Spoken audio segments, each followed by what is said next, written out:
So, if you could just introduce yourself and maybe a little bit about post high school and kind of where you started, and we'll go from there.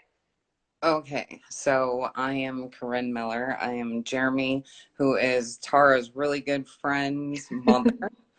Um, Tara makes really good food. I know that. Jeremy Thank you. raves. Yeah. So high school. Obviously Jeremy's gonna be 26 and I'm going to be 45 this year in like a month. So I had him pretty much after high school. Mhm. I had wanted to join the military because of Desert Storm. It was a big thing in the 90s and it intrigued me. But, you know, got pregnant because I was with an older guy. Don't do it. I don't recommend it. But Jeremy was going to be like my lifesaver because it wasn't the greatest relationship, but he actually ended up being my lifesaver, made me start realizing what life was all about till I turned about 21 and then I realized, hey, alcohol. That night Yeah. I like to smoke a lot of weed and drink, and I couldn't take care of Jeremy properly. I wanted to be in bed a lot because I'd Mhm. party all night. So I gave him up to my parents for a few months. So he lived Mhm. in Chicago, and then I eventually moved there with him. Um, and then I got my stuff together and moved on into the work industry. Mhm. He had a brother 5 years into his life, so love that kid too. That's these days. Um, Mostly just went from customer service job to customer service job, and Mhm. I mean, I didn't want to go to college. Yeah. I wanted to be a mom. So that's awesome. So when you were kind of like how you said getting your shit together, Hmm. what were you doing? Like kind of what was motivating you to like take the next step and Kids kids? make you focus on what you need to do. I Mhm. wasn't the greatest mom, but I got it as I was going along. Mhm. Kids don't come with instructions, sadly. So, I mean, Jeremy will probably tell you that I tell him a story of when he was in kindergarten. Once I had him on the stairs and I was like, and I saw the fear in his eyes and I was just like, what is going on? You know, we Mhm. just want to smack him up sometimes and we don't understand why. It's just, yeah. After that Mhm. point, my kids never really got hit. Mhm. Jeremy remembers when I would say, hey, I either beat you too much or not enough, and they laugh at me. But yeah, so Mhm. they And were so my. then that's awesome. So and then after you did customer service for a bit, and then when did you join the military? So I waited until Jeremy was about 13 because I had Mhm. always wanted to join the military, but his dad is garbage. And Mhm.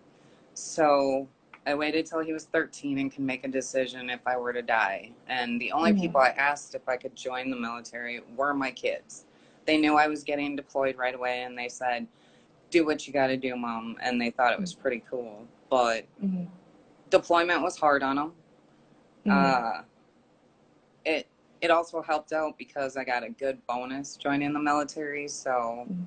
yeah, being a single mom and I didn't really get child support. Um, Mhm. his dad was, like I said, a loser, and my younger son's dad gave me a car to Mhm. do, but other than that, I didn't get much help. So my kids grew up on about $30,000 a year, and we had to make ends meet, and we did.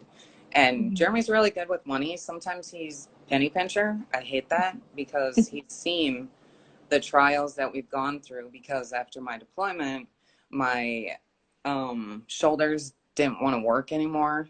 Mhm. So I had tendonitis in my rotator cuffs, and they Ooh. said it was because I had gone from repetitive work to non repetitive back to repetitive. Mm-hmm. So around Thanksgiving time, we got notice that the house was going into foreclosure. And that was really Mm-hmm. rough because it was rough integrating back into society, let Mm-hmm. alone, hey, the only thing you know is going to be taken. And what are you going to do with the kids? So, yeah. So how did you handle all of that? So when you came back from being deployed, like just in general, how did you handle like being a single mom and then figuring all this out while taking care of your kids too? It was rough. Mm-hmm. So, um, it it was a lot of probably being on my own, just living in depression until Mm-hmm. I filled out a questionnaire properly with the military that said, I'm depressed, I have anxiety. So they sent me to go talk to someone. And Mm-hmm. they actually helped me. And um, that's the sickening thing about the military is they want us to not have anxiety or issues. And if you do, and you go to get help, it has to be secret. But this time it wasn't. And Mm-hmm. I don't know. They just did a lot of social work helping me That's make awesome. sure. Hmm. Yeah. And so, what ended up happening with the house, and where did you guys go from there? So I ended up doing a chapter 7. That's where you end up paying all the back pay, Mm-hmm. and I was paying like $1,100 for this. It was a cute house in Sheboygan, but as you all heard about Jeremy's drugs that he got busted in college, which he would have gone into more had he have given you the ability to ask. But that was a struggle for him. And he had told me that a high school teacher had bought drugs off of him. And I was like, okay, your brother's not going to this school Mm-hmm. because I don't want that. So we ended up foreclosing on the house. I just said it's materialistic and we're not going to hold on to it because why have burdens that you don't need to? It's just for you to feel good about. You can rent something a whole lot cheaper. So Mm-hmm. then I completely did a chapter 13 and went bankrupt and just clawed my way out of there and Mm-hmm. kept on getting job after job. And it's the struggles that make you realize the good things in life. I mean, it's sickening that we have to go through them, but Mm-hmm. it's what makes us who we are today. And I mean, I don't regret anything. I think of the past and I'm like, would I take anything back? No, probably not. Because if I took something back, then I wouldn't be where I am today and Mm-hmm. have accomplished what I have accomplished. And it makes you stronger. So these Mm-hmm. trials you go through, they suck at the moment, but it makes you stronger and it makes you realize that, hey, I can pretty much take on anything. Mm-hmm. And going off of a little bit of what you've told me and what Jeremy has told me, you do have a lot of accomplishments and like you have been through a lot.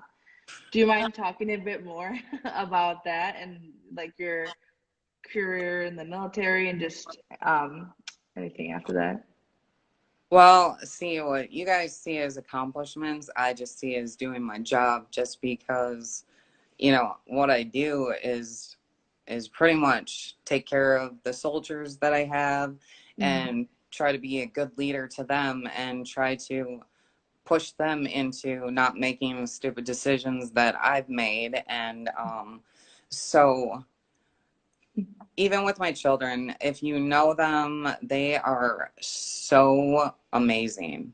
Mm-hmm. And I don't know how I did that. They just they learned everything from me, but also what not to do. So Mm-hmm. um, I guess my thing is I always find that one person who most sergeants are just like, he's a shitbag. He's not going to amount to anything. So he's that one that I'll zero in on, and I like to work on him Mm-hmm. because if you can help a person who is struggling, Mm-hmm. they're like your biggest accomplishment. Or someone who's just always good. Working with them, they're naturally good, so you're really not doing much. So I like the low man on the totem pole, and that's generally who I like to mentor the most, just because they mean more. They work harder sometimes because they don't Mhm. want to let you down. So I mean, I don't really know what accomplishments he wants me to go over, but to me it's just an everyday thing. Mhm. Do you ever look at, you said you're a sergeant in the military. Hmm. Do you ever think of like the way you treat your soldiers and like think about it in regards to how you parent your kids? And like, is there any crossover? Yeah, so I get called Sergeant Mom a lot, Okay. and that's because I do look after them. I am really, really hard on them. So like the new Mhm. soldiers when they come in, which I'm not, I'm now actually an instructor, but Mhm. I was in what's considered a line unit where you're in charge of certain soldiers.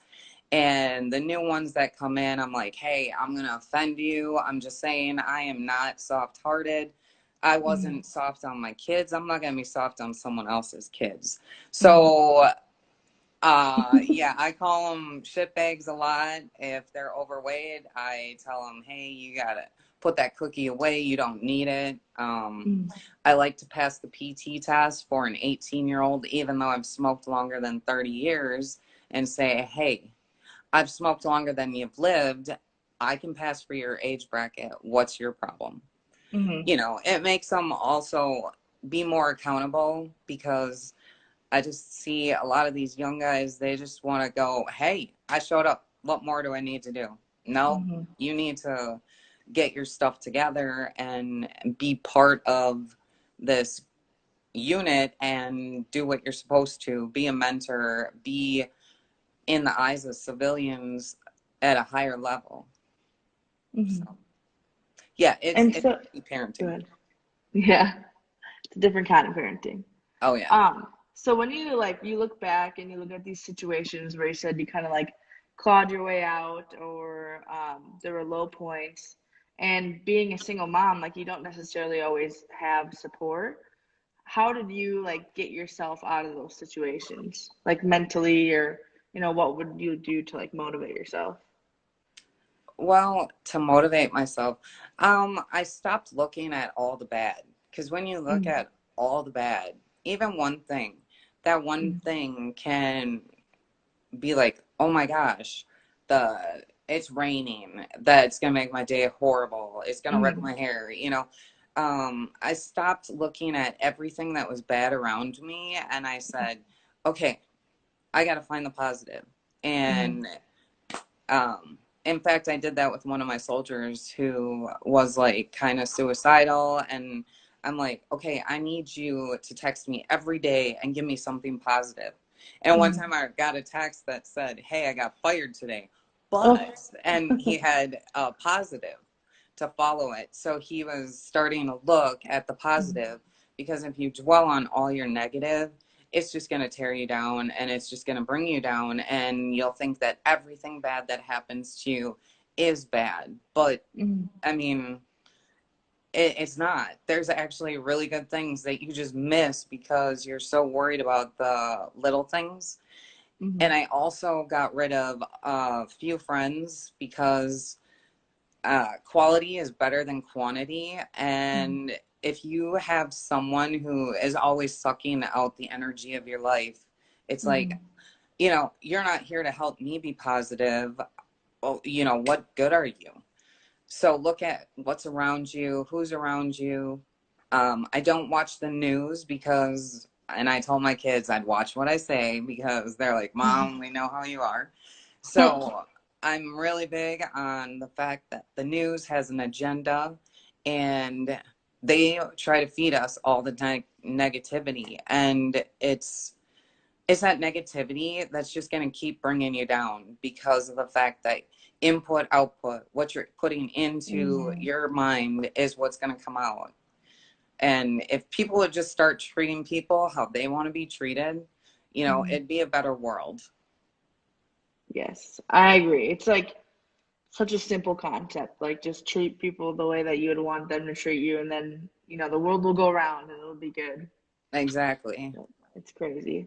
Um, so I feel like there's so much more that I want to ask you, but I'm gonna ask this last question.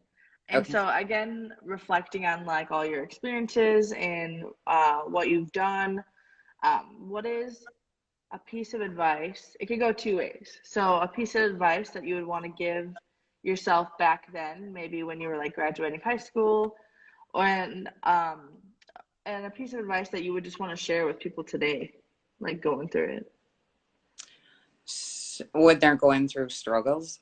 hmm Whether it's like with this kind of the recession with the pandemic, or if they're graduating high school or college and they don't know what they want to do, um, whatever wisdom you have. I know there's a lot to choose, but Yeah, there is. So as an older person, and when I see someone who's graduating or close to graduating, okay, so Mhm, we're old and we don't really know how to connect with you.